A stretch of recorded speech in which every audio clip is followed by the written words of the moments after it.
Students, we will discuss about the important news. First news is regarding the Karnataka के perspective से है।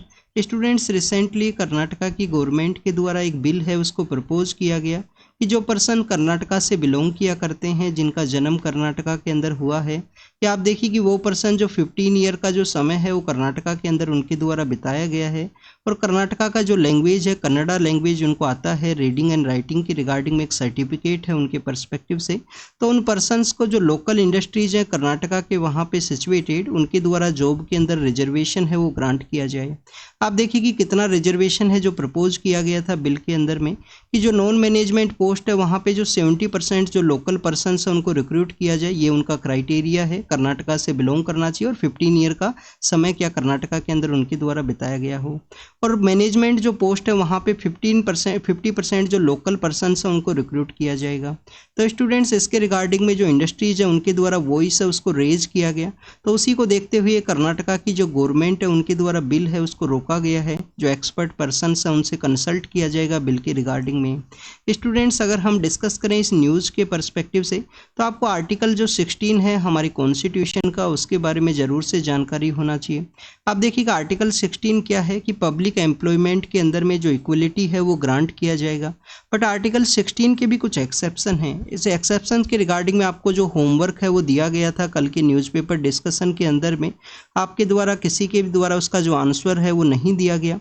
Students, इस तरीके से अगर आप रीड नहीं करोगे तो आपको जो टॉपिक्स हैं वो याद नहीं रहेंगे, इंटरकनेक्ट आप नहीं कर पाओगे। तो आर्टिकल 16 के पर्सपेक्टिव से हम रीड करते हैं। आप देखिए कि पब्लिक एम्प्लॉयमेंट के अंदर में आपको अपॉर्चुनिटी है, इक्वलिटी के बारे में डिस्कस किया गया है, बट इसके कुछ एक्सेप्शंस भी हैं।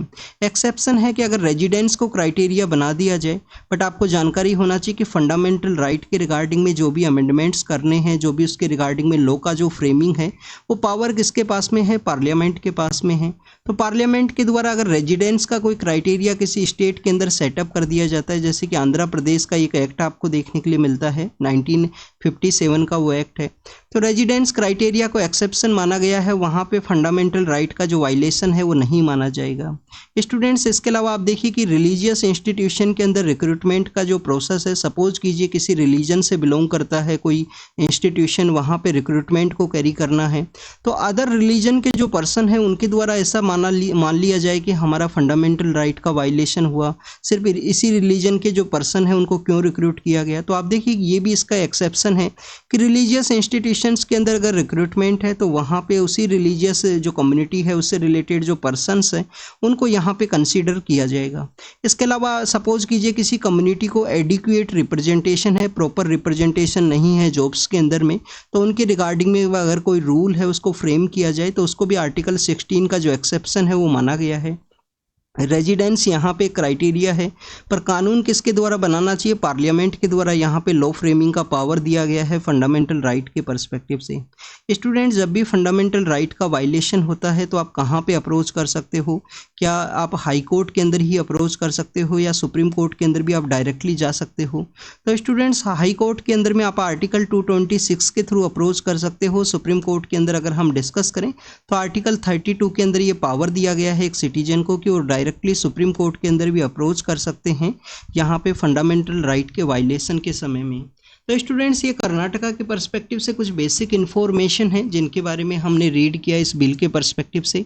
आप देखिए कि कर्नाटका का जो लेजिस्लेटिव असेंबली है उसका बिल्डिंग है उसको शो किया गया है, एक आइकॉनिक बिल्डिंग है जिसके बारे में आपने काफ़ी बार फोटोज़ के अंदर देखा होगा इसके पर्सपेक्टिव से। क्या स्टूडेंट्स, कर्नाटका के अंदर लेजिस्लेटिव काउंसिल भी है? हमारे कौन कौन से स्टेट्स हैं जहाँ पे लेजिस्लेटिव काउंसिल है, ये आप कमेंट सेक्शन के अंदर बताना, ये आपका होमवर्क है। याद रखना कि जम्मू एंड कश्मीर के अंदर भी लेजिस्लेटिव काउंसिल हुआ करता था, बट 2019 के समय जम्मू एंड कश्मीर को क्या कर दिया गया, यूनियन टेरिटरी के रूप से बना दिया गया और उसको बाइफर्केट भी कर दिया गया। Student, Jammu and Kashmir different union territory है, लद्दाख एक डिफरेंट यूनियन टेरिटरी है। इसके अलावा स्टूडेंट्स, अगर हम डिस्कस करें यहाँ पे हमने कन्नड़ा जो लैंग्वेज है उसके बारे में रीड किया, तो आपको इंडिया का जो क्लासिकल लैंग्वेज है उनके बारे में भी एक जानकारी होना चाहिए। क्लासिकल लैंग्वेज आप देखिए कि हमारे यहाँ पे टोटल 6 जो लैंग्वेज हैं वो क्लासिकल लैंग्वेज आपको देखने के लिए मिलते हैं। कुछ उसके भी क्राइटेरिया हैं कि जो लैंग्वेज है वो आप देखिए कि 1500 से लेकर 2000 ईयर्स से पुराना होना चाहिए। प्रेजेंट समय में जो लैंग्वेज बोला जाता है और जो एंशिएंट समय में जो लैंग्वेज को बोला जाता था उसके बीच में एक डिस्कंटिन्यूटी डिसकंटिन्यूटी का जो प्रोसेस है वो होना चाहिए। तो हमारे जो सदर्न इंडिया के 4 स्टेट्स हैं उनका जो लैंग्वेज को आप याद कीजिए। आप देखिए कि तमिलनाडु के अंदर कौन सा लैंग्वेज बोला जाता है, तमिल। अगर हम बात करें केरला के बारे में, केरल के अंदर कौन सा लैंग्वेज बोला जाता है, मलयालम। कर्नाटका के अंदर कौन सा लैंग्वेज है, कन्नड़ा है। और आप देखिए आंध्र प्रदेश और हमारा जो तेलंगाना का जो रीजन है वहाँ पे किस लैंग्वेज को बोला जाता है, तेलुगु। तो स्टूडेंट्स 4 तो ये लैंग्वेज है उस क्लासिकल लैंग्वेज के अंदर में। एक हमारा जो संस्कृत लैंग्वेज है, संस्कृत का जो लैंग्वेज, और इसके अलावा आप देखिए कि उड़ीसा के अंदर एक लैंग्वेज बोला जाता है ओडिया। तो ये इस तरीके से 6 लैंग्वेज हैं जो क्लासिकल लैंग्वेज का इनको स्टेटस दिया गया है। महाराष्ट्र के द्वारा भी समय समय पे डिमांड आपको देखने के लिए मिलती है कि मराठी लैंग्वेज है उसको भी एज ए क्लासिकल लैंग्वेज के रूप से रिकॉग्नाइज किया जाए। तो ये कन्नडा के बारे में मेंशन था जब हमने इसके बारे में यहाँ पे रीड किया। नेक्स्ट अगर हम न्यूज़ के बारे में बात करें तो कैटल के कुछ ट्रांसपोर्टर्स हैं उनको बेसिकली असोल्ट नहीं किया गया, बट आप देखिए उनके द्वारा ब्रिज से जंप कर दिया गया। काफ़ी सारे ऐसे इंसिडेंट सामने आए हैं प्रीवियस कुछ ईयर्स के अंदर में कि कैटल के जो ट्रांसपोर्टर्स हैं काफ़ी बार इन लोगों के द्वारा इलीगल वे में भी ट्रांसपोर्ट किया जाता है। काफ़ी बार आप देखिए कि लीगल पर्सपेक्टिव से लेके जा रहे हैं तो उस समय भी जो पब्लिक सेंटीमेंट्स की वजह से उनके ऊपर अटैक कर दिया गया। तो इस तरीके की न्यूज़ हैं आपको समय समय पे देखने के लिए मिलती हैं। नेक्स्ट अगर हम बात करें महानदी रिवर का वो ब्रिज है जिसके ऊपर से उनके द्वारा जंप किया गया था, पुलिस के द्वारा बताया गया है कि उनके ऊपर कोई भी असोल्ट है वो नहीं किया गया था। तो महानदी रिवर के बारे में मेंशन है। महानदी रिवर का जो बेसिक इन्फॉर्मेशन है एग्जाम के पर्सपेक्टिव से वो आपको पता होना चाहिए। कहाँ से ओरिजिनेट करती है रिवर आप देखिए कि रायपुर के पास में एक जगह है, सिहुआ नाम का एक जगह है जहाँ से ये रिवर का जो ओरिजिनेशन है आपको देखने के लिए मिलेगा। अमरकंटक का जो ईस्टर्न पार्ट है, अमरकंटक का ईस्टर्न पार्ट है, इसका जो ज्योग्राफी है उसके बारे में भी काफ़ी बार आपको पता होना चाहिए कि मैकाल जो हिल्स हैं क्या इसका ईस्टर्न पार्ट के अंदर में ये रिवर है या वेस्टर्न पार्ट के अंदर में, या सेंट्रल जो हाईलैंड का जो पार्ट है उसके ईस्टर्न सेक्टर के अंदर आपको ये देखने के लिए मिलेगा। इसके अलावा आप देखिए कि ये छत्तीसगढ़ के अंदर में ये फ्लो किया करता है। छत्तीसगढ़ के अलावा जो और जो नियर बाई जो स्टेट्स हैं वहाँ पे भी इसका फ्लो आपको देखने के लिए मिलेगा। इसके अगर हम महानदी का जो ट्राइब्यूटरीज हैं उनके बारे में रीड करें तो सियोनाथ इसका एक ट्राइब्यूटरी है, सियोनाथ इसका एक ट्राइब्यूटरी है। हसदेव नाम का एक जो जगह है वो काफ़ी ज़्यादा फेमस भी है आप देखिए कि माउंटेन्स के पर्सपेक्टिव से, तो हसदेव भी इसका एक ट्राइब्यूटरी है। इब है, मांद है, इब नाम का है, मांद है, ये इसका कुछ ट्राइब्यूटरीज हैं। इसके अलावा आप देखिए ओंग है, ओंग के अलावा तेल एंड जैंक नाम का जो नदी है ओंग है, ओंग के अलावा तेल है, जौंक है। इस तरीके का टोटल 7 जो रिवर्स हैं इसका ट्राइब्यूटरीज के रूप से आपको देखने के लिए मिलेगा। हीराकुंड जो डैम है हमारे कंट्री का, जो हीराकुंड डैम है वो आपको यहाँ पे ही सिचुएटेड देखने के लिए मिलता है इसी रिवर के ऊपर में। तो student this is all the information related to the Mahanadi river के बारे में था जो हमने इसके बारे में रीड किया। नेक्स्ट आप देखिए कि ओलंपिक कहाँ पे ऑर्गेनाइज होंगे, पेरिस के अंदर में। पेरिस के अंदर जो ओलंपिक ऑर्गेनाइज होंगे तो इंडिया के जो डॉग टीम है, इंडिया का जो डॉग्स का जो टीम है उनको बेसिकली वहाँ पे डिप्लॉय किया गया है। आप देखिए कि K9 टीम को फर्स्ट टाइम किसी इंटरनेशनल इवेंट के अंदर में आउटसाइड इंडिया जहाँ पे सिक्योरिटी का जो रिस्पॉन्सिबिलिटी है वो दिया गया है, तो इंडिया का जो डॉग टीम है वहाँ पे विजिट करेगा। और आप देखिए कि जो जर्मन शेपर्ड हैं और भी काफ़ी सारे डॉग्स इस टीम के अंदर आपको देखने के लिए मिलते हैं जिनके द्वारा वहाँ पे जो सिक्योरिटी का जो क्राइटेरियाज हैं, सिक्योरिटी का जो ड्यूटीज़ हैं उसको कैरी आउट किया जाएगा। स्टूडेंट्स ओलंपिक के बारे में आपको एक जानकारी होना चाहिए। आप देखिए कि फर्स्ट टाइम ओलंपिक कब ऑर्गेनाइज किया गया था, 1896 के समय में। 1896 के अंदर ओलंपिक ऑर्गेनाइज हुआ था। कहाँ पे ऑर्गेनाइज हुआ था, एथेंस के अंदर में ऑर्गेनाइज हुआ। स्टूडेंट्स 2024 का ओलंपिक कहाँ पे होगा, पेरिस के अंदर में ऑर्गेनाइज किया जाएगा। क्या स्टूडेंट्स ओलंपिक्स को कंटिन्यूस वे में ऑर्गेनाइज किया गया है। आप देखिए कि वर्ल्ड वॉर का जो समय है, वर्ल्ड वॉर फर्स्ट है, सेकंड है। फर्स्ट तो आपको 4 ईयर के रिगार्डिंग में देखने के लिए मिलता है 1914 से लेकर 1918। तो क्या यहाँ पे डिसकंटिन्यूटी भी है ओलंपिक के ऑर्गेनाइजेशन के रिगार्डिंग में, ये आपको जरूर से रीड करना है। फर्स्ट इंडियन पर्सन कौन है इंडिपेंडेंट इंडिया के जिनके द्वारा जो मेडल है वो जीता गया, तो आप देखिए कि केडी जादव नाम के एक पर्सन हैं। केडी जादव नाम के जो महाराष्ट्र से बिलोंग किया करते हैं उनके द्वारा जो फर्स्ट मेडल है उसको जीता गया था। हॉकी के द्वारा जो हमारा नेशनल गेम भी है हॉकी, उनके द्वारा आप देखिए कि बिफोर द इंडिपेंडेंस से भी पहले काफ़ी सारे जो मेडल्स हैं वो जीते गए थे। उसके बाद में आपको लेटर फेज के अंदर भी काफ़ी सारे जो मेडल्स हैं वो हॉकी के द्वारा देखने के लिए मिलते हैं। और जो प्रीवियस ओलंपिक जब ऑर्गेनाइज हुआ तो मेंस हॉकी टीम के द्वारा जो वहाँ पे काफ़ी अच्छा परफॉर्म किया गया प्रीवियस कुछ ईयर्स के रिगार्डिंग में अगर हम कंपेयर करें। वुमेन्स का जो हॉकी टीम है उनके द्वारा भी काफ़ी अच्छा परफॉर्म किया गया था। स्टूडेंट्स, अब आपके लिए यहाँ पे एक होमवर्क है ओलंपिक के परस्पेक्टिव से।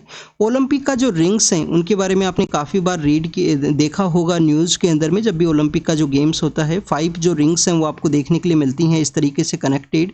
तो आप देखिए कि वो रिंग्स के द्वारा किसको शो किया जाता है। क्या हमारे जो अर्थ के जो कॉन्टिनेंट हैं उनको रिंग्स के द्वारा शो किया जाता है। तो ये आपको रीड करना है यहाँ पे।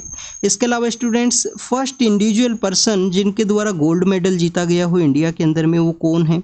इंडिविजुअल पर्सन आप देखिए, उससे पहले गोल्ड मेडल आपको टीम के थ्रू देखने के लिए मिलेंगे। हॉकी की जो टीम है उनके द्वारा लास्ट टाइम 1978 के समय जो गोल्ड मेडल है वो जीता गया था। उसके अलावा अगर हम डिस्कस करें यहाँ पे इंडिविजुअल पर्सन के बारे में तो 2008 के समय में अभिनव बिंद्रा जो हमारे शूटर हुआ करते थे उनके द्वारा इंडिविजुअल कैटेगरी में फर्स्ट कोई पर्सन है जिनके द्वारा इंडिविजुअल कैटेगरी के अंदर गोल्ड मेडल है वो जीता गया था। बाकी आपको टीम इवेंट्स के अंदर में देखने के लिए मिलते हैं इनसे पहले। और गोल्ड मेडल फर्स्ट टाइम 2008 के समय कहाँ पे ऑर्गेनाइज हुआ था, ये जो ओलंपिक्स हैं बीजिंग के अंदर में, चाइना का जो बीजिंग है वहाँ पे। नेक्स्ट आप देखिए कि नेपाल के पर्सपेक्टिव से है। नेपाल के अंदर one of the highly unstable जो गवर्नमेंट है वर्ल्ड के रिगार्डिंग में देखने के लिए मिलती है। एक सर्वे के अंदर ये बताया गया। तो आप देखिए कि प्रेजेंट समय के अंदर भी वहाँ पे गवर्नमेंट के अंदर जो चेंजेस हैं वो देखने के लिए मिले हैं। इंडिया और नेपाल के जो रिलेशंस हैं 2015 के समय से कैसे आपको डाउन फेज के अंदर एक देखने के लिए मिलते हैं, उसके बारे में यहाँ ऑलरेडी हमने कल इसके बारे में रीड किया था कि कॉन्स्टिट्यूशन असेंबली के द्वारा कॉन्स्टिट्यूशन को फ्रेम किया गया। मधेसी मूवमेंट आपको देखने के लिए मिलता है। इंडिया के द्वारा ब्लॉकेज लगा दिया गया। नेपाल और चाइना के जो एग्रीमेंट्स हैं वो साइन किए गए उस दौरान में। तो एंटी इंडिया जो सेंटीमेंट्स है वो काफ़ी ज़्यादा हाई आपको देखने के लिए मिलते हैं। और आप देखिए कि उससे पहले 90s के एरा के समय में जो नेपाल है उसको जो हमारे नाइबर कंट्री हैं उनके द्वारा क्रॉस बॉर्डर टेररिज्म के रिगार्डिंग में टेररिस्ट को इंडिया के अंदर में भेजने के रिगार्डिंग में नेपाल को एज ए ग्राउंड के रूप से यूज़ किया जाता था 90s के एरा के समय में। तो स्टूडेंट्स, इस वजह से आपको इंडिया और नेपाल के जो रिलेशंस है उसके अंदर एक डाउन फेज आपको देखने के लिए मिलेगा 2015 के समय से। इसके अलावा अगर हम नेपाल के बारे में ही रीड करें तो आप देखिए कि 3 जगह है उत्तराखंड के अंदर में। काला पानी है, लिम्पिया लेक है और लीपू लेक है और लिम्पियादुरा है।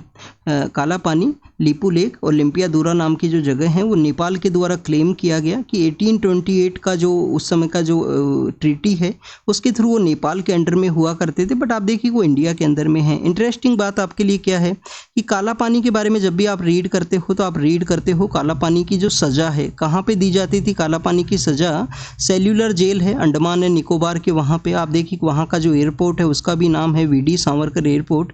तो जो एयरपोर्ट जो है आप देखिए कि जहाँ पे काला पानी की सज़ा दी जाती थी वहाँ पे सेल्यूलर जेल के अंदर में वीडी सावरकर सर के द्वारा काफ़ी समय है वो भी बिताया गया था वहाँ पे। बट काला पानी नाम की जो जगह है वो कहाँ पे है, वो उत्तराखंड के अंदर आपको देखने के लिए मिलेगा। अब आप देखिए कि हिस्ट्री के पर्सपेक्टिव से एक न्यूज़ है 350 ईयर्स हैं वो कंप्लीट हुए हैं जो हमारे छत्रपति शिवाजी महाराज हैं उनके कोरोनेशन के समय के। छत्रपति शिवाजी महाराज के द्वारा जो कोरोनेशन है वो कब किया गया था स्टूडेंट्स के यहाँ पे 1674 के समय रायगढ़ नाम की जो जगह है वहाँ पे इनका जो कोरोनेशन है वो आपको देखने के लिए मिलता है। आप देखिए कि इनके द्वारा 1674 से पहले 1659 के समय में एक अफजल खान नाम के एक पर्सन है उनको बेसिकली वाघ नख है इससे इनके द्वारा मार दिया गया था। तो स्टूडेंट्स उसी के बारे में यहाँ पे मेंशन ये किया गया है कि 350 ईयर्स अभी कंप्लीट हुए हैं उनके कोरोनेशन के। तो 350 ईयर्स के सेलिब्रेशन के दौरान में उनका जो वाघ नख है, जो उनका जो टाइगर्स क्लो है, उसको बेसिकली यूके के अंदर म्यूजियम के अंदर हुआ करता था तो उसको वहाँ से लाया गया है। सतारा के अंदर ही आपको ये जो 1659 के समय जो अफजल खान का जो किलिंग है वो देखने के लिए मिलता है। स्टूडेंट्स, अगर हम अफजल खान के बारे में रीड करें तो आप देखिए कि जो अफजल खान है बेसिकली बीजापुर के एक जनरल हुआ करते थे जिनको कि शिवाजी महाराज के द्वारा, छत्रपति शिवाजी महाराज के द्वारा वागनक को यूज करते हुए उनको मार दिया गया था। स्टूडेंट्स, इसका आपको लेटर फेज के अंदर मॉडर्न इंडियन हिस्ट्री के अंदर भी इसका यूज आपको देखने के लिए मिलेगा। आप देखिए कि 1897 के समय कलेक्टर हुआ करते थे, रैंड उनका नेम है।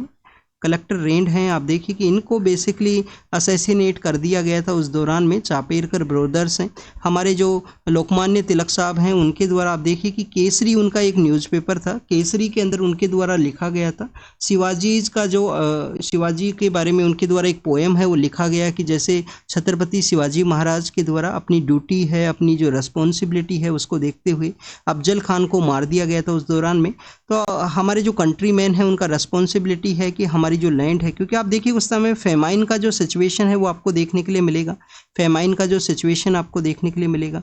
लेटर फेज में आप देखिए कि लोकमान्य जो तिलक साहब हैं उनको बेसिकली उनके ऊपर एक केस भी आपको देखने के लिए मिलता है उसी दौरान में 1897 के समय में, जब उनके द्वारा केसरी के अंदर में जो शिवाजी महाराज के पर्सपेक्टिव से जो पोएम है उसको लिखा गया था।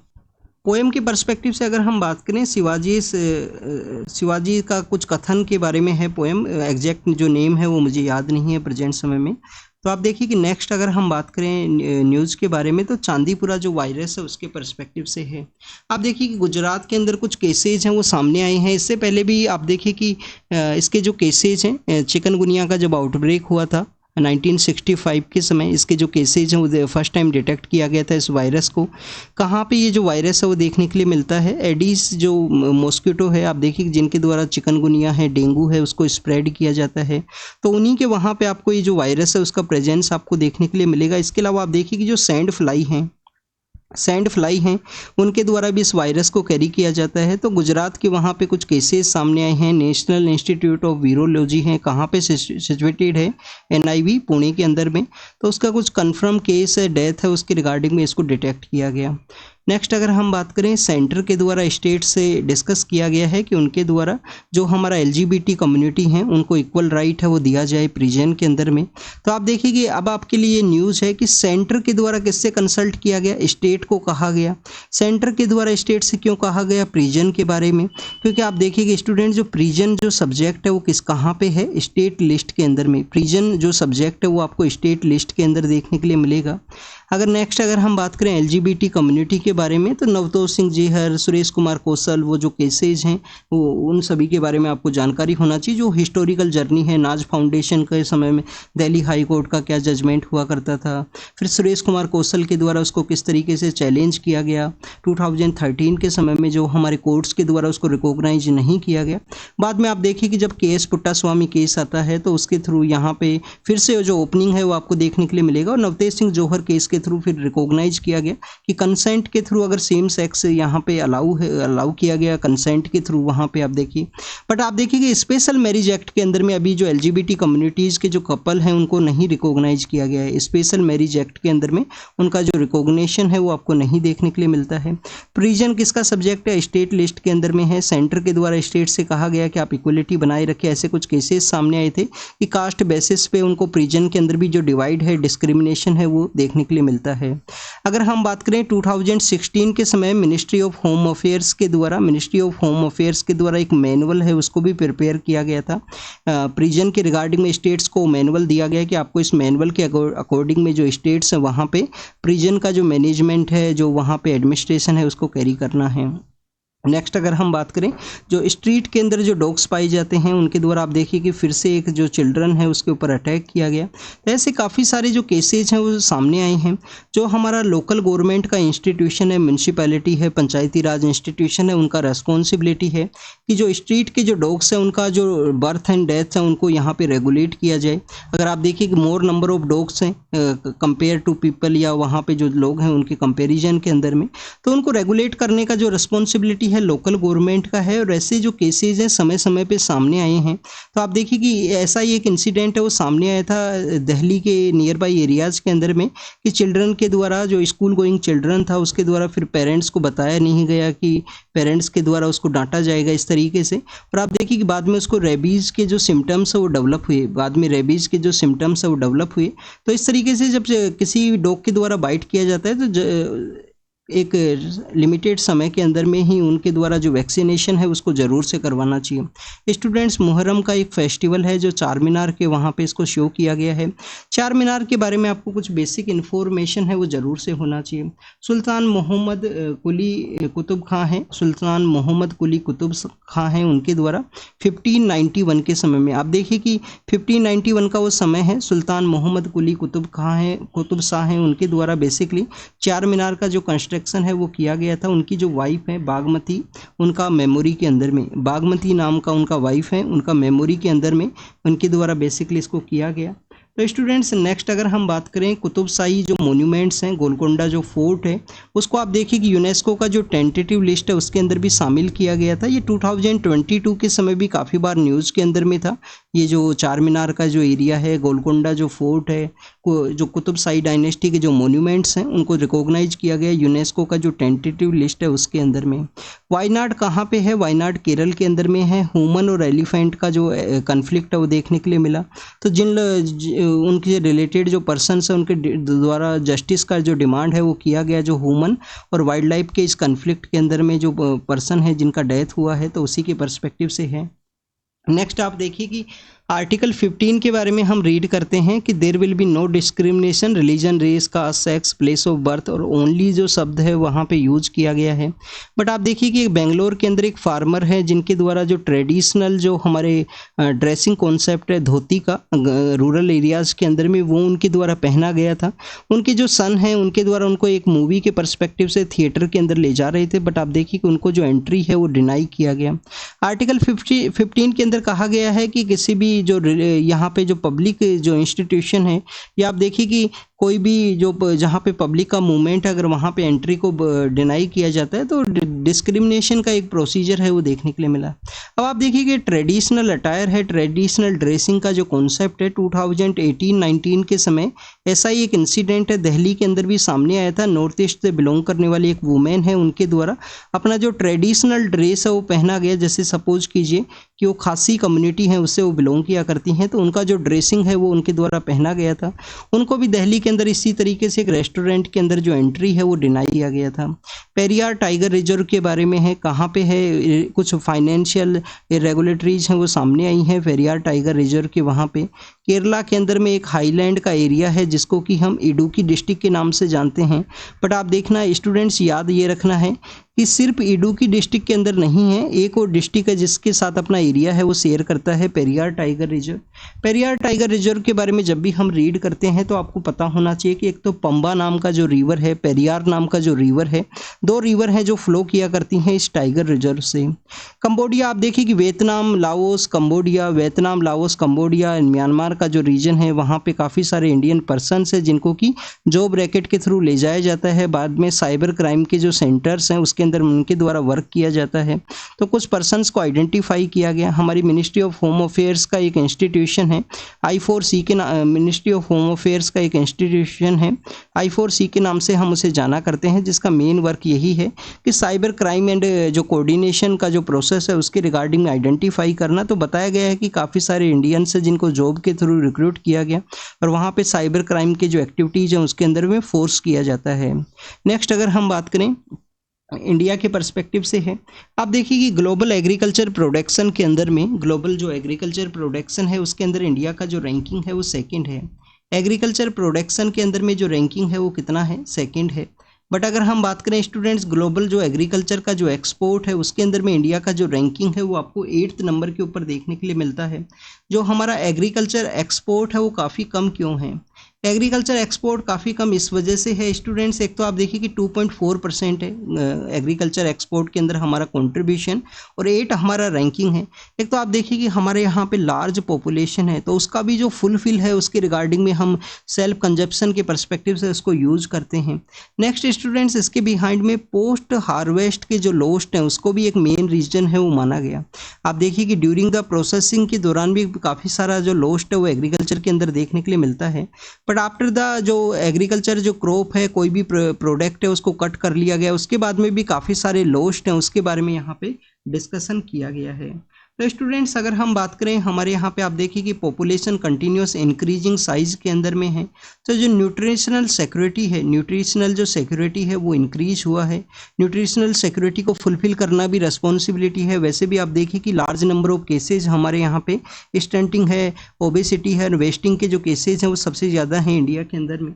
तो इसी को देखते हुए यहाँ पे डिस्कस ये किया गया है कि पोस्ट हार्वेस्ट जो लॉस है उनको रोका जाए, जिसके अंदर सबसे ज़्यादा जो लॉस्ट आपको पेरिसेबल जो एग्रीकल्चर के जो प्रोडक्ट्स हैं उनके अंदर देखने के लिए मिलता है, जिसके अंदर एग है, फिश है, मीट है, फ्रूट्स हैं। आप देखिए कि 19% तक जो लॉस्ट है वो आपको टोटल देखने के लिए मिलेगा पेरिसेबल जो एग्रीकल्चर के जो गुड्स हैं उसके अंदर में। तो स्टूडेंट्स ये आप देखिए कि जो भी किसी कमोडिटी को, किसी प्रोडक्ट को अगर ट्रांसफ़र किया जाता है एक एरिया से दूसरे एरिया के अंदर में, तो उसके रिगार्डिंग में आपको रेलवे वन ऑफ द एक इम्पोर्टेंट जो ट्रांसपोर्ट का जो कॉन्सेप्ट है वो देखने के लिए मिलता है। इंडियन रेलवे के थ्रू इसको किया जाएगा। तो इंडियन रेलवे के एक तो कनेक्टिविटी के बारे में यहाँ पे डिस्कस किया गया कि कनेक्टिविटी को यहाँ पे सेटअप करना चाहिए, जो भी एग्रीकल्चर जो प्रोड्यूस के एरियाज हैं वहाँ पे। काफ़ी बार इंडियन रेलवे के द्वारा आप देखिए कि किसान रेल है उसको चलाया जाता है, किसान रेल उनके द्वारा चलाया जाएगा। चैंपियन ऑफ द रेल का जो कॉन्सेप्ट है उसको चलाया गया है। तो इस पोस्ट हार्वेस्ट का जो लॉस है उसको रिड्यूस करने के बारे में यहाँ पे डिस्कशन है कि उसको यहाँ पे कम किया जाए। नेक्स्ट अगर हम बात करें इंट्रा जनरेशनल जो इक्विटी है, टैक्स डिवोल्यूशन के क्राइटेरिया उनके बारे में डिस्कस किया गया है। यहाँ पे जनरेशनल पर्सपेक्टिव से डिस्कशन ये है कि अगर प्रेजेंट समय में मोर टैक्सेस को अगर लिया जाएगा तो आप देखिए कि आने वाली जो जनरेशन है उनको मोर जो सब्सिडीज़ हैं, मोर जो बेनिफिट है वो क्राइटेरिया किया जाएगा। तो हर एक जनरेशन के अकॉर्डिंग में जो इक्वलिटी का जो कॉन्सेप्ट है वो होना चाहिए, गवर्नमेंट का ये रिस्पॉन्सिबिलिटी है।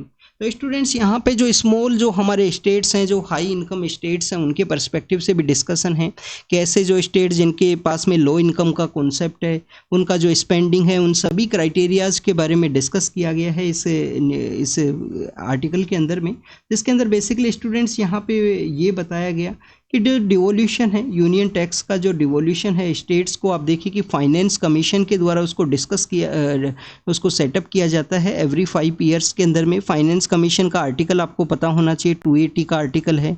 1 पर्सन एंड 5 मेंबर्स का, 1 चेयरमैन एंड 5 मेंबर्स इसके अंदर हुआ करते हैं। टैक्स डिवोल्यूशन इनके द्वारा डिसाइड किया जाता है। हॉरिजॉन्टल जो डिस्ट्रीब्यूशन है वो आपको देखने के लिए मिलता है। पर इंट्रा जनरेशनल जो इक्विटी का जो कॉन्सेप्ट है वो होना चाहिए, इक्वल अपॉर्चुनिटी एंड आउटकम्स हैं जो एवरी जनरेशन है उसको यहाँ पे ग्रांट करने का रिस्पॉन्सिबिलिटी भी है गवर्नमेंट का। पब्लिक फाइनेंस के बारे में यहाँ पे डिस्कस ये किया गया है कि एवरी जनरेशन पे फॉर द पब्लिक सर्विस के रिगार्डिंग में उनके द्वारा जो पे है वो किया जाएगा। टैक्स है, बोरोइंग है, वो एक रेवेन्यू के जो इंपॉर्टेंट सोर्सेज हैं गवर्नमेंट के रिगार्डिंग में आपको देखने के लिए मिलते हैं। फिर यहाँ पे कुछ क्राइटेरिया के रिगार्डिंग में डिस्कस ये किया गया कि जो हाई इनकम जो स्टेट्स हैं, हमारे हाई इनकम स्टेट्स कौन कौन से हैं, तमिलनाडु है, कर्नाटका है, केरला है, महाराष्ट्र, गुजरात और हरियाणा, उनको यहाँ पे माना गया है। लो इनकम जो स्टेट्स हैं जिसके अंदर आप देखिए उत्तर प्रदेश, बिहार, मध्य प्रदेश है, राजस्थान, उड़ीसा एंड झारखंड है, उनको यहाँ पे माना गया। तो उनका जो टैक्स रिवेन्यू है, high income and low income का जो टैक्स रिवेन्यू है कि उनका खुद का जो टैक्स रिवेन्यू है वो कितना है, रिवेन्यू का उनका एक्सपेंडिचर अगर हम कंपेयर करें जीडीपी के रिगार्डिंग में उसके बारे में डिस्कशन है।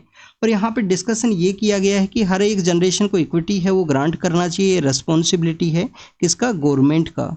तो उसके गवर्नमेंट का है या फाइनेंस कमीशन के द्वारा इस तरीके से डिस्कस किया जाए। तो टैक्सेशन प्रोसेस के बारे में है।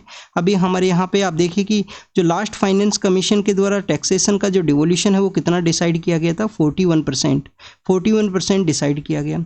सब कास्ट जो रिजर्वेशन का जो कॉन्सेप्ट है उसके कुछ प्रॉब्लम्स के बारे में डिस्कस किया गया है। सुप्रीम कोर्ट के द्वारा अपना जो जजमेंट है उसको अभी रोका गया है। जजमेंट उनके द्वारा आने वाले समय में डिलीवर किया जाएगा कि जो सब कास्ट है उनको रिजर्वेशन कैसे प्रोवाइड किया जाए। उसकी कुछ प्रॉब्लम्स के बारे में यहाँ पे डिस्कस किया गया है। ज़्यादा कुछ पॉइंट्स नहीं है यहाँ पे सोसाइटल पॉइंटों को डिस्कस करते हुए, बट आपको यहाँ पे ओबीसी रिजर्वेशन के बारे में हम रीड करते हैं। अदर बैकवर्ड क्लास का जो रिजर्वेशन है, आप देखिए कि उनका जो सब कैटेगराइजेशन का जो कॉन्सेप्ट है, आर्टिकल 340 के अंदर प्रेसिडेंट को पावर दिया गया है कि आर्टिकल 340 के अंदर में प्रेसिडेंट के द्वारा ओबीसी का जो कैटेगरीज हैं उनको सब कैटेगराइज किया जाए। अब इसके रिगार्डिंग में आप देखिए कि जस्टिस रोहिणी कमीशन है, जस्टिस रोहिणी कमीशन है उसको कॉन्स्टिट्यूट भी किया गया है सुप्रीम कोर्ट के द्वारा कि 10, 9, 9 एंड कुछ क्राइटेरियाज है जिसके बेसिस पे ओबीसी का जो कम्युनिटीज है उनको रिजर्वेशन यहाँ पे ग्रांट किया जाए। तो आप देखिए कि रिजर्वेशन को समय समय पे एग्जामिन करने का ज़रूरत है, रिजर्वेशन जो कॉन्सेप्ट है उसको एग्जामिन करने का ज़रूरत है। अभी रिसेंटली जो कुछ सिविल सर्वेंट्स हैं उसके रिगार्डिंग में भी कुछ केसेज हैं वो सामने आए जिनके द्वारा जिन पर्सनस को रियल में रिजर्वेशन का डिमांड था उन पर्सनस को आप देखिए कि रिजर्वेशन है वो नहीं अवेलेबल है। और आप देखिए कि काफ़ी सारे लोगों के द्वारा ऐसा कुछ सोशल मीडिया पे जो सर्कुलेशन है कि फेक सर्टिफिकेशंस यूज़ किए गए। तो सिविल सर्विस के रिगार्डिंग में भी ऐसे कुछ केसेज हैं वो सामने आए हैं जो समय समय पर रिजर्वेशन के एग्जामिनेशन है उसका एक डिमांड है। पॉलिटिकल रिप्रेजेंटेशन के बारे में डिस्कस किया गया वुमेन्स के पर्सपेक्टिव से। तो अभी देखिए कि इलेक्शन कंप्लीट हुए हैं। अगर हम बात करें यूनाइटेड किंगडम के वहाँ पे 40% जो वुमेन है वो इलेक्ट हुई हैं हाउस के अंदर में। साउथ अफ्रीका के रिगार्डिंग में अगर हम डिस्कस करें तो 45% वुमेन्स हैं वहाँ पे। यूएसए के पर्सपेक्टिव से डिस्कस करें तो आप देखिए कि यूनाइटेड स्टेट ऑफ अमेरिका के वहाँ पे आपको 29% वुमेन्स है वो देखने के लिए मिलती हैं हाउस के अंदर में। स्टूडेंट्स अगर हम बात करें यहाँ पे जो इक्वल जब सभी को जो इक्वल वोटिंग का जो राइट है वो दिया गया है। सबसे पहले आप देखिए कि न्यूजीलैंड के अंदर में 1893 के समय में जो सफरेज मूवमेंट है जो कि आपको 1912 1914 के समय देखने के लिए मिलेगा जो डेवलप्ड कंट्रीज है वहाँ पे, उससे पहले ही न्यूजीलैंड के द्वारा वुमेन्स को जो वोटिंग राइट है वो दिया गया था। तो अगर हम यूनाइटेड किंगडम के बारे में रीड करें तो 1928 के समय वहाँ पे दिया गया, 1928 के समय यूनाइटेड किंगडम के वहाँ पे वोटिंग राइट दिया गया वुमेन्स को। यूएसए के वहाँ पे डिस्कस करें तो आप देखिए कि 1920 के समय यूएसए का जो 19th कॉन्स्टिट्यूशन अमेंडमेंट एक्ट है उसके थ्रू वुमेन्स को जो वोटिंग राइट है वो ग्रांट किया गया। अब डिस्कशन यहाँ पे ये है कि इंडिया के अंदर में वुमेन्स का जो रिप्रेजेंटेशन है वो कितना है। आप देखिए कि लास्ट अगर हम लोकसभा की बात करें तो 78 जो मेंबर ऑफ पार्लियामेंट से वो वुमेन हुआ करती थी। अभी जो ये जो नंबर्स हैं वो डिक्रीज हुआ है स्टूडेंट्स। प्रेजेंट जो हमारे जो इलेक्शंस है वो कंडक्ट हुए उसके अंदर में ये नंबर कितना है ये आपको होमवर्क है, ये आपको बताना है कमेंट सेक्शन के अंदर में कि प्रेजेंट समय में ये जो नंबर है वो कितना है, कितने जो मेंबर ऑफ पार्लियामेंट्स हैं वो जो इलेक्ट हुए हैं। टीएमसी नाम का एक पॉलिटिकल पार्टी है वेस्ट बंगाल के, वहाँ पे उनका मोर प्रेजेंस है। तो आप देखिए कि जो टीएमसी है वहाँ से सबसे ज़्यादा जो वुमेन मेंबर ऑफ पार्लियामेंट्स हैं वो आपको देखने के लिए मिलेंगे। नेक्स्ट अगर हम रीड करें इसके बारे में तो वुमेन रिजर्वेशन एक्ट है उसको पास किया गया। हमारे जो पंचायती राज इंस्टीट्यूशंस हैं अर्बन लोकल बॉडीज़ हैं वहाँ पे कुछ जो क्राइटेरिया हैं वो डिसाइडेड हैं वुमेन्स के पर्सपेक्टिव से, कहीं 33% है कहीं 50% है। तो उसके बारे रिगार्डिंग में भी डिस्कशन ये है कि जेंडर गैप इंडेक्स के बारे में, जेंडर जो गैप इंडेक्स है उसके बारे में जब भी हम रीड करते हैं तो जो पॉलिटिकल एम्पावरमेंट उसका क्राइटेरिया है उसके अंदर तो आप देखिए कि इंडिया का जो रैंकिंग कॉन्सेप्ट है वो काफ़ी अच्छे से आपको देखने के लिए मिलेगा। बट अगर हम मेंबर ऑफ पार्लियामेंट्स के पर्सपेक्टिव से रीड करते हैं या इंडियन जो इंटरनेशनल जो पार्लियामेंट्री यूनियन है उसके अंदर में पार्लियामेंट्रियंस के बारे में डिस्कशन जब होता है तो इंडिया का जो रैंकिंग है 143 रैंकिंग आपको देखने के लिए मिलता है। काफ़ी कम इंडिया के अंदर जो मेंबर ऑफ पार्लियामेंट हैं वो वुमेन हैं। और उसके अंदर भी अगर स्टूडेंट्स अगर आप इसको एनालिसिस करोगे तो आप देखिए कि वुमेन भी हैं तो वो हाईली कोई आप देखिए कि ऑलरेडी ऐसा फैमिली है जो पॉलिटिक्स के अंदर हुआ करता था, उनसे रिलेटेड वो महिलाएं हैं जो पॉलिटिक्स के अंदर में आई हैं। अगर हम उन नंबर्स के बारे में डिस्कस करें कि उनका खुद का स्ट्रगल के थ्रू वहाँ पे अचीव किए हैं जिनका पॉलिटिकल कोई बैकिंग नहीं है, तो नंबर्स काफ़ी कम है जो आपको वुमेन्स का जो रिप्रेजेंटेशन है पार्लियामेंट्रीज के रूप से देखने के लिए मिलेगा। नालंदा के रिगार्डिंग में डिस्कशन ये है, कुमार गुप्त नाम के जो पर्सन है उनके द्वारा नालंदा यूनिवर्सिटी है उसको सेटअप किया गया था। कुमार गुप्ता जो रूलर हैं। बाद में आप देखिए कि हीन श्यांग है, हर्षवर्धन है, काफ़ी सारे जो रूलर्स हैं उनके द्वारा यहाँ पे विजिट किया गया। बुद्धिज्म जब अपने एक इंक्रीज वे में हुआ करता था, बुद्धिज्म का एक डोमिनेशन हुआ करता था इंडिया के अंदर में। बाद में आप देखिए कि हीन श्यांग इंडिया के अंदर में आते हैं, इसके रिगार्डिंग में काफ़ी कुछ मेंशन किया गया इस यूनिवर्सिटी के बारे में। और हीन श्यांग का जो बुक है वो कौन सा बुक है, सुयू की उनका एक किताब आपको देखने के लिए मिलेगा हीन श्यांग का। हीन श्यांग के बारे में बाद में अगर हम डिस्कस करें स्टूडेंट, जो पाला जो डायनेस्टी है जो कहाँ से रूल किया करते थे, बंगाल के वहाँ पे पाला डायनेस्टी है। पाला डायनेस्टी के द्वारा आप देखिए कि नालंदा यूनिवर्सिटी को पैट्रोनाइज किया गया, धर्मपाल हैं, देवपाल हैं उनके द्वारा, और इसको काफ़ी ज़्यादा प्रमोट किया गया था। बट स्टूडेंट्स ऐसा माना जाता है कि 1192 after the battle of Tarain के बारे में जो बख्तियार खिलजी हैं उनके द्वारा इसको डिस्ट्रॉय किया गया। बट काफ़ी सारी बुक्स के अंदर माना गया कि जो बुद्धिज्म के अगेंस्ट में जो पर्सनस थे, ब्राह्मणिज्म को माना गया है यहाँ पे कि उसके अगेंस्ट में जो पर्सनस हुआ करते थे बुद्धिज्म। आप देखिए कि आपको जो मौर्य डायनेस्टी है मौर्य डायनेस्टी का भी आपको लेटर फेज है वो देखने के लिए मिलेगा कि मौर्य डायनेस्टी को यहाँ पे जो बुद्धिज्म का एक डोमिनेशन था तो उसके अगेंस्ट में एक सेक्शन के द्वारा उसको एलिमिनेट करने की रिगार्डिंग में कि बुद्धिज्म को कैसे यहाँ पे एलिमिनेट किया जाए, तो उसके रिगार्डिंग में जो नई डायनेस्टी पावर के अंदर में आती है, जो सुंग डायनेस्टी पावर के अंदर में आएगा, तो उसका भी आपको बैकिंग है वो इसी तरीके से देखने के लिए मिलेगा। तो काफ़ी सारी बुक्स के अंदर में उसको भी माना गया है। नेक्स्ट अगर हम बात करें बख्तियार खिलजी के बारे में, खिलजी आप देखिए कि बैटल ऑफ तराइन 1191 के अंदर फाइट किया गया, पृथ्वीराज चौहान का जीत हुआ। 1192 के अंदर फिर से फाइट किया गया, पृथ्वीराज चौहान का डिफीट हुआ। जो मोहम्मद गोरी हैं उनके द्वारा पावर को नहीं कैप्चर किया गया। दो अपने जो जनरल्स हैं वो रखे गए। एक जनरल हैं आप देखिए कि हम कुतुबुद्दीन ऐबक हैं, जिनको सेंट्रल पार्ट ऑफ इंडिया या वेस्टर्न पार्ट ऑफ इंडिया का पावर दिया गया, कुतुबुद्दीन ऐबक हैं। ईस्टर्न पार्ट ऑफ इंडिया का जो पावर है वो किसको दिया गया, बख्तियार जो खिलजी हैं उनको दिया गया था स्टूडेंट्स। तो स्टूडेंट्स यहाँ पे आप जब 1206 के समय धमियक के पास, जो पंजाब के अंदर धमियक है, वहाँ पे खोकर नाम की जो ट्राइब है उनके द्वारा मोहम्मद गोरी को मार दिया जाता है जब वापस वो सेंट्रल एशिया के लिए जा रहे थे। तो आप देखिए उस समय जब यहाँ पे जो कुतुबुद्दीन ऐबक हैं वो पावर के अंदर में आते हैं, और 1206 से लेकर आपको जो स्लेव डायनेस्टी है वो आपको देखने के लिए मिलती है, जिसको कि काफ़ी बार ममलूक डायनेस्टी के नाम से भी जाना जाता है। ममलूक जो डायनेस्टी है उसके नाम से भी इसको जाना जाता है। कुतुबुद्दीन ऐबक पावर के अंदर में आएंगे, 1210 तक वो रहते हैं। बाद में इल्तुतमिश हैं, इल्तुतमिश की बेटी आती हैं जिनको कि रजिया सुल्तान का नाम दिया गया है। रजिया सुल्तान के बाद में आप देखिए कि आपको वहाँ पे बलबन है वो पावर के अंदर देखने के लिए मिलते हैं 1266 से लेकर 1288 का जो समय है। तो नालंदा डायनेस्टी के, नालंदा यूनिवर्सिटी के बारे में ये डिस्कशन था। यहाँ पे अभी इसको रिवाइवल किया गया है, कुमार गुप्त के द्वारा इसको इस्टेब्लिश किया गया था 427 AD के समय में। नेक्स्ट अगर हम बात करें यूएपीए के थ्रू किसी को बुक किया गया है तो उसके बारे में है, एग्जाम के पर्पज से नहीं इंपॉर्टेंट है। गढ़चिरौली कहाँ पे है स्टूडेंट्स, गढ़चिरौली आपको देखने के लिए मिलेगा महाराष्ट्र के ईस्टर्न पार्ट के अंदर में, नागपुर के पास में सिचुएटेड है, चंद्रपुर है, गढ़चिरौली है। तो आप देखिए कि वहाँ पे कुछ नक्सल अफेक्टेड जो पर्सनस है उनकी रिगार्डिंग में कोऑपरेशन के बारे में डिस्कस किया गया। महाराष्ट्र का गढ़चिरौली है जो आपको यहाँ पे नक्सल अफेक्टेड एरिया है वो देखने के लिए मिलता है, जो रेड कॉरिडोर का पार्ट है। आसाम के अंदर भी कुछ एक्सट्रीमिस्ट पर्सनस है जिनको कि एनकाउंटर किया गया है पुलिस के द्वारा, तो उसके बारे में यहाँ पे डिस्कशन है। कछार डिस्ट्रिक्ट है उसके वहाँ पे। और इसके अलावा आप देखिए कि ओमान का जो कोस्ट है वहाँ पे नेवी के द्वारा कुछ पर्सनस है जिनको कि रेस्क्यू किया गया। इंडिया के द्वारा भी अपना कुछ यहाँ पे जो शिप है उसको डिप्लॉय किया गया है इस रीजन के अंदर में, ओमान कोस्ट के अंदर में, जो कुछ पर्सन है उनको रेस्क्यू करने के रिगार्डिंग में। नेक्स्ट आप देखिए कि यहाँ पे ईरान के द्वारा डिनाई किया गया कि डोनाल्ड ट्रंप के अटैक के अंदर में उनका कोई भी रोल नहीं है। और स्टूडेंट्स इसके अलावा चाइना और यूएस का न्यूक्लियर जो टॉक्स है उसके बारे में था। एग्जाम के पर्पज से ऐसा कुछ इंपॉर्टेंट नहीं है आज वर्ल्ड के पेज के ऊपर में। ईरान के बारे में डिस्कस किया गया है, तो ईरान का एक बार जरूर से देख लेना। अभी ईरान और अजरबैजान के जो रिलेशंस है वो भी स्ट्रेंथन हुए हैं, उन दोनों के द्वारा अपना जो एम्बेसी है उसको फिर से ओपन किया गया। अजरबैजान यहाँ पे सिचुएटेड है ईरान के वहाँ पे। यहाँ पे कैस्पियन सी आपको देखने के लिए मिलेगा। यहाँ पे आप देखिए कि पर्शियन गल्फ है, गल्फ ऑफ ओमान है। इस तरीके से 3 वाटर बॉडीज हैं जिसके साथ अपना एरिया शेयर करता है ईरान। नेक्स्ट अगर हम बात करें, यहाँ पे हमने बख्तियार खिलजी के बारे में रीड किया जिनका कि एक एलिगेशन है कि नालंदा उनके द्वारा डिस्ट्रॉय किया गया था। न्यू बुक्स के अंदर में डिफरेंट यहाँ पे इंटरप्रिटेशन आपको देखने के लिए मिलेगा।